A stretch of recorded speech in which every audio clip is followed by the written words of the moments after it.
All rise, magandang gabi. Ito nga pala yung in-unbox natin nung part 1, yung Redmi Pad SE. Ito nga pala ay 11-inch na screen na naka 90Hz, 81.4% screen to body ratio. Ito palang tablet na to is para sa bunso kong anak. Bali pamalawang tablet na to. Yung isa is Redmi Note, yung isa is Redmi Pad Pro.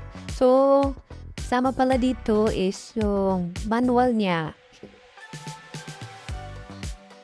Tapos, ito naman ay warranty card.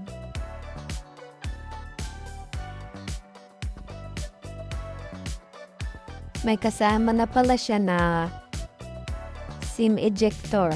Pero walang SIM to na tablet, kundi memory card lang. May kasama na din siyang cord at saka power adapter na 10 watts lang siya.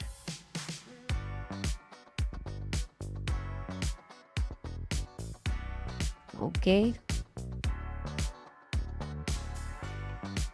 Medyo, ang nakalagay sa online is 18 watts siya, pero sa mismong actual is 10 watts lang yung nakalagay. Ito nga pala yung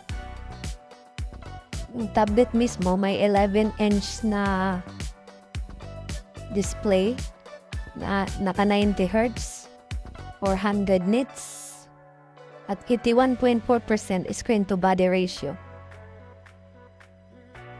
So, dito, yung camera pala niya is, sa back camera niya is 8.4 megapixel. Tapos, sa speaker niya, sa taas, may dalawang speaker, naka Dolby Atmos na pala to.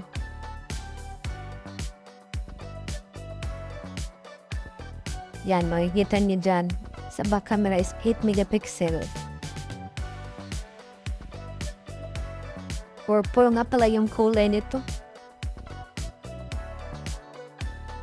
Lavender purple. Tsaka sa baba ito, may dalawang speaker ulit. Tapos ito, USB Type-C port, tsaka audio jack. Ito ang pang-apat na speaker. Tapos dito sa kabila, dito yung memory card na maglalagyan ng memory card. Tsaka ito yung mic niya. At dito naman yung volume key. At dito sa taas, ito yung power button. Yung battery pala niya is 8,000 mAh. LiPo battery. Hindi ko palang na-try i-charge kung ilang oras din siya i-charge. Ngayon, subukan naman natin yung audio niya. Pakinggan natin.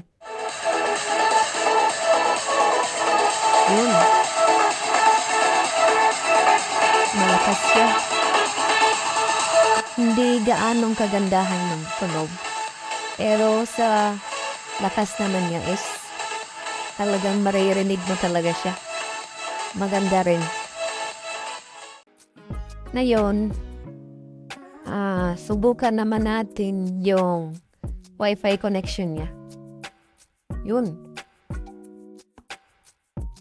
So, medyo maganda yung sagap ng Wi-Fi connection.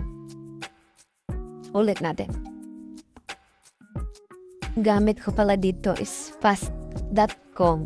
Gamit ko pala dito sa speed test na to is fast.com.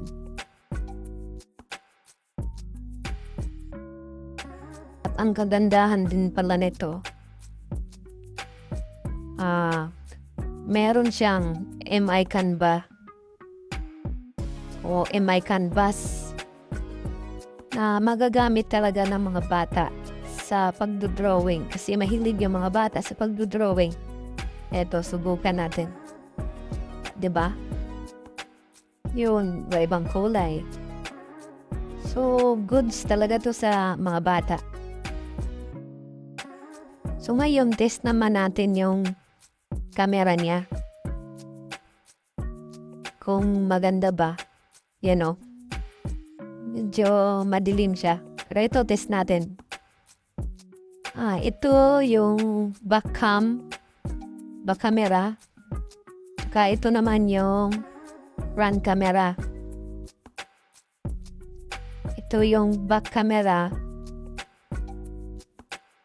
Saka ito ang front camera.